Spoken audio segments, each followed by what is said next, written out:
Hi Gemini, here's your horoscope for May 2024, brought to you by planetswithin.com. I'm astrologer Joseph Anthony. We have a monumental month ahead. This is because there are going to be quite a few planets in Taurus right here in your 12th house of spirituality. So for many of you, you may be going in a new direction. You may have to really realize what's happening to you and really come to terms with your values and beliefs. And opportunity can come your way this month, especially the second half of the month when Venus and Jupiter both enter your sign of Gemini. So this is going to be a month where you need to prepare the first half of the month for the second half of the month, which is going to be very big, very important time. So as you can see here, the sun is highlighting Taurus. Venus is also in Taurus. Uranus, the wild card, is in Taurus. Jupiter is in Taurus. And your ruler is in right here in Aries. So there's a lot of socializing taking place as we begin the month. Mars is also in Aries.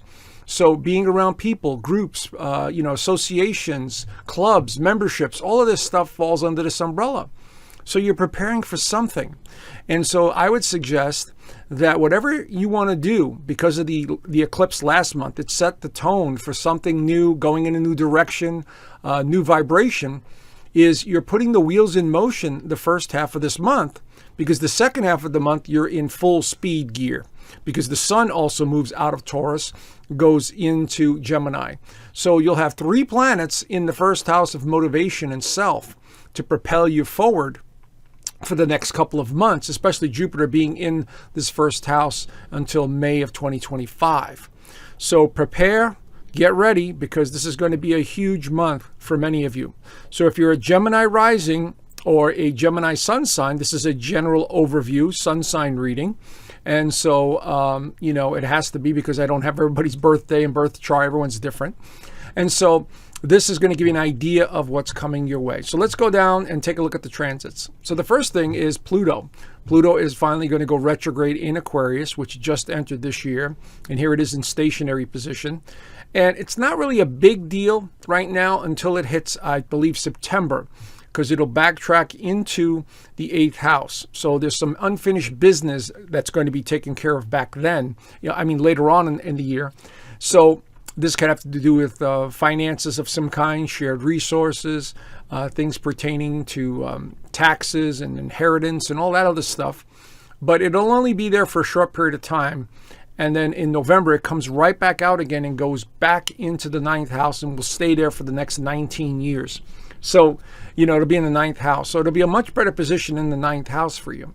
But that's something we'll talk about later on in the year. But Pluto is going to start going backwards over the course of the next couple of months.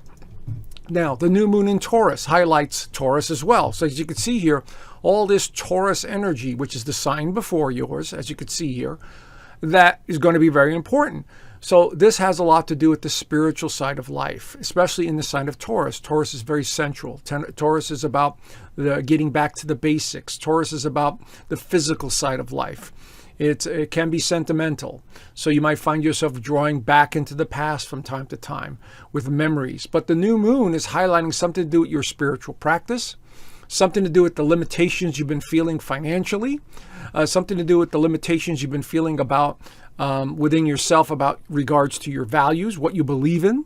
You see, it's going to have you questioning all of it, because this is what this doorway does, what the 12th house does. It has you question everything.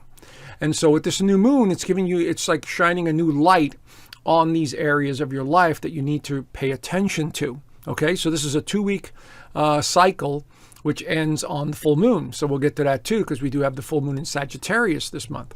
So this is going to give you an opportunity to look everything over. The one thing this also could pertain to, because there's so much energy in the 12th house, is you needing to distance yourself or leave behind people, situation, places, that don't belong in your life anymore. It's just how it works. These are cycles that end. So like the first house is a cycle that opens, and the 12th house is a cycle that ends. So that's how you have to look at it. Everything's a cycle in this world. Mercury also enters Taurus. That's your ruler, Mercury. So now here it goes, entering the 12th house as well. So I would suggest, doing some form of meditation, spending more time by the water if you can, or taking longer baths and showers, paying attention to your, not your mind, but your senses and everything around you, and realizing who you are. As I've said in many videos, we are spiritual beings in these physical suits having these human experiences. That's what it comes down to. And so it's time to slow down a little bit. Now, with all this energy in Taurus, Taurus is the sign of money. And so I've said this in other videos that there could be some issues relating to the economy, the markets, financial systems changing or crashing. One of the downsides I do see here is a possibility of a conflict around the world, because Mars is in Aries, which makes, is about war and conflict. And so what I'm suggesting here is there could be something related to financial matters that are on a larger scale. So like the economy and of your country or your town or your local community could be changing in some ways. Now, we astrologers have been talking about this for a while. So we may see some of that unfolding this month, okay? Only because it's in Taurus and we have so much energy in Taurus this month. Let's see what else we have here. As soon as I could get my mouse over to the other side. You got to love the Mercury retrograde. Okay, here on the 18th, Venus conjunct Uranus in Taurus. So here's Venus conjuncting Uranus in Taurus. Now this is huge. This could be surprises with people in your life, relationships, financial matters. This could be sudden expenses. It could be suddenly winning money in a lottery ticket. Whatever it is, it could surprise you. And I'm not saying it's bad or good, but it's full of surprises here. Because at the same time, look at this Jupiter conjunct the Sun. That's also happening at the same time. So talk about some major event or major activity taking place either in the world or in your personal life pertaining to money, values, possessions, things, friends, relationships. This is all on the table here.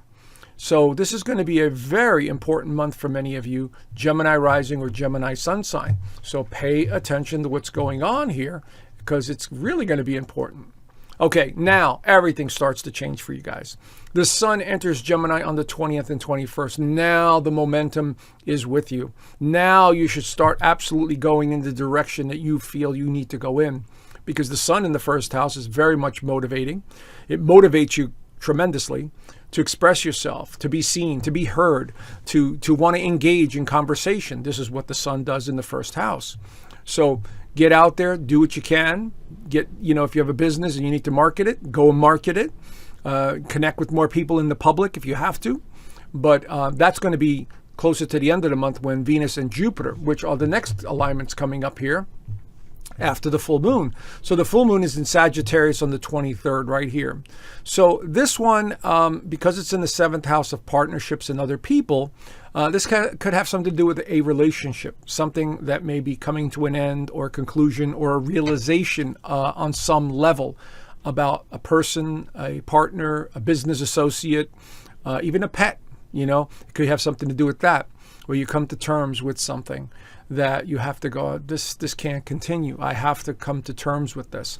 And so this is going to be a realization with this full moon in Sagittarius in your 7th house. Now, at the end of the month, on the 24th, Venus enters Gemini. Woo, now talk about getting a lot more attention and wanting to speak and, scattering your energy, being all over the board. This Venus in Gemini, it can be very scattered. And so this is going to be opportunity for financial gain, opportunity to be seen and heard, opportunity to attract others very easily, especially with the Sun and Venus there. But wait, there's more. Couple of days later, right here, 25th and 26th, Jupiter enters your sign for the first time in 12 years. So talk about a beneficial energy coming in the second half of May. Wow. And so Taurus had it right here, the Taurus energy in their chart. Now you guys are having it in the first house of identity and self. So this is going to propel many of you to want to travel, to want to teach, to want to explore, to want to just venture out out of your comfort zone, to want to just break out, in some way. Maybe reinvent yourself physically, change your hair color, buy new clothes. The first house is the house of appearance. So this is going to be very important for many of you as well. Jupiter will be transiting this entire time for the next year, from May of this year to May of 2025 in your first house. The downside to Jupiter in the first house you need to be careful of is you can put on weight, because Jupiter expands everything it touches. Whether it's good or bad, it doesn't matter. It's just what it does, because it's the largest planet in our system. And so whatever it transits something, it begins to expand it. So, but Jupiter being in this position could be very beneficial. Again, promoting yourself, getting out there, marketing, doing some light traveling, which is always good with Jupiter in the first house. It's like you have the lucky planet on your side now, you see? So the second half of the month, I would say, focus on your goals, put them out there, don't hold back. It's time to move forward. There's nothing holding you back the second half of May, and especially going into June, because the sun will still be in Gemini. So take advantage of the opportunities all the way into the middle of June to do something that you've always wanted to do and to try something new. All right, there you have it, Gemini. Have a great month, and I will talk to you guys soon. Bye for now.